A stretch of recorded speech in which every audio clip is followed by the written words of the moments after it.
I recently heard this question from a guy named John Eldridge, and he asked this: if someone came and lived with you for a week and did everything you did, what would be the effect on them of adopting your way of life? As a husband and a father, that question made me think quite a bit, because there are plenty of days where laziness feels like the more comfortable thing to do, and where coasting and going through the motions obviously feels like the easiest thing to do. And really, that's most days for me. But I have to ask myself, what kind of an example does that set? And what kind of an impact does that leave? The truth is, the little choices that we make every day add up. The way we show up physically, mentally, spiritually, it all matters. If someone followed me around for a week, I don't want them to see a man who's comfortable. I want them to see a man who's committed. Committed to his family, committed to his purpose, committed to pushing himself even when it's hard.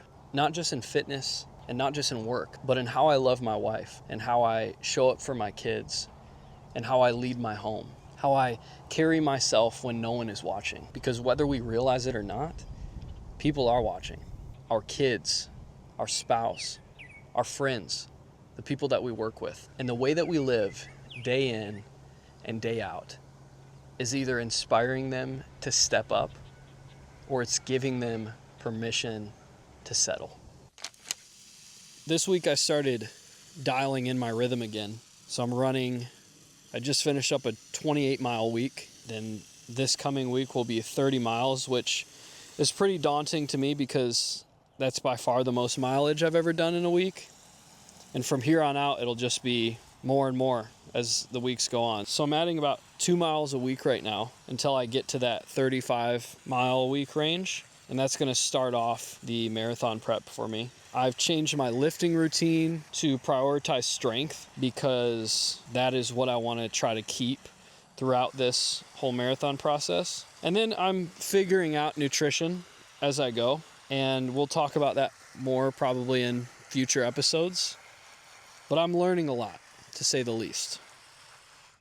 Trying to balance all of the miles on top of life and work is already hard enough.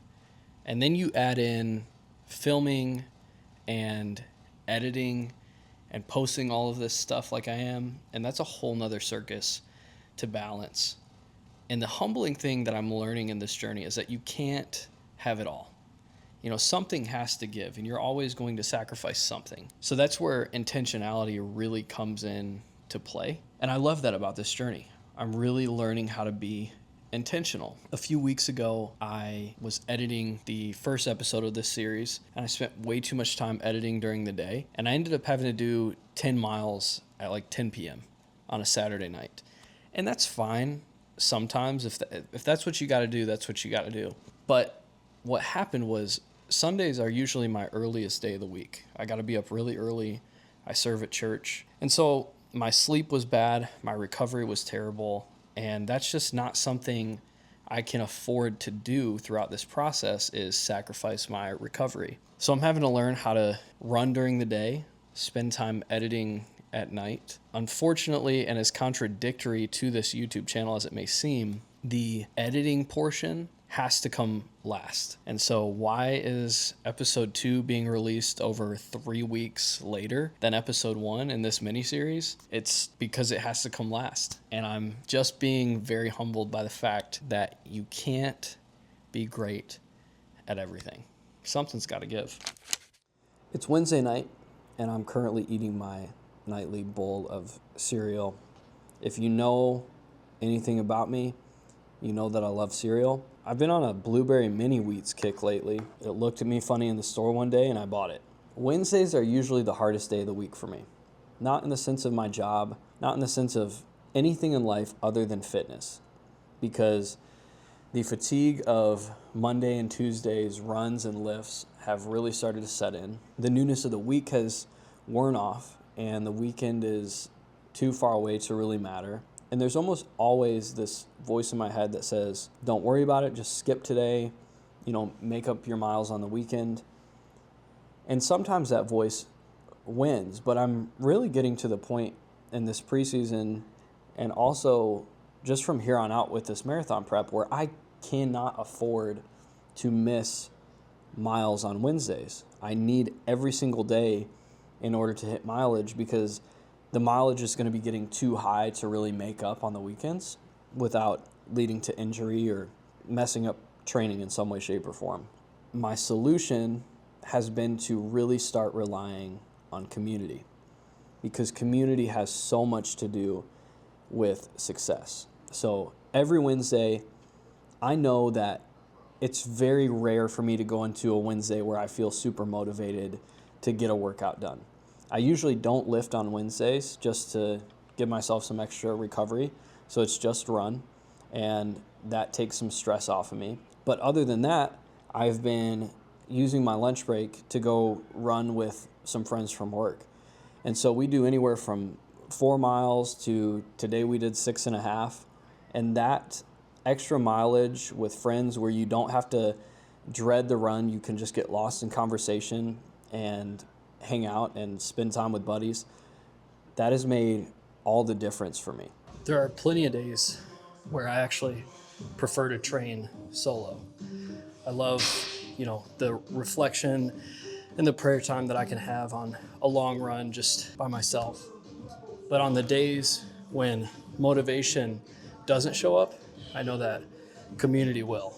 So choosing not to go alone, that is a choice that I'm learning to make more often. I'm also learning the value of time right now.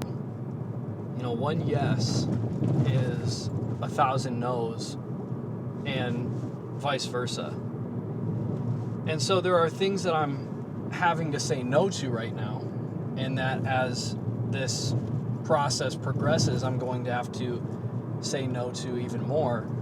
And that's things like video games and TV and scrolling on my phone. And it's not that those things are bad to say no to. In fact, they're probably a pretty beneficial thing to say no to. And I'm not saying that I gotta cancel it all out, but those things are not worth the time that they take up in the day.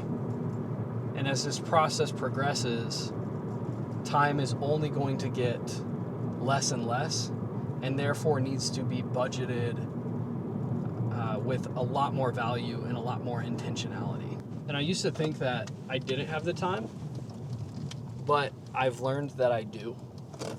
And I would say most of us do. We just are not spending it on things that actually grow us and benefit us. I think one of my favorite things about this process is that it is forcing me to be intentional. I can still play video games and I can still watch TV, but every single time that I make the intentional choice not to in order to pursue something better, I consider that a huge win. This journey is about unlocking potential. It's not about running. It is about... Did you just spank me? It's about unlocking potential. It's about transformation. And it is very painful at times, but it is absolutely worth it. Don't spank me. The foundation isn't about being perfect, but it is about being consistent. And it is about doing the best that you can with what you've been given. And building the life that you're proud of happens one small choice at a time. So choose wisely and dare to fail. I'm a desert in bloom. I'm a desert in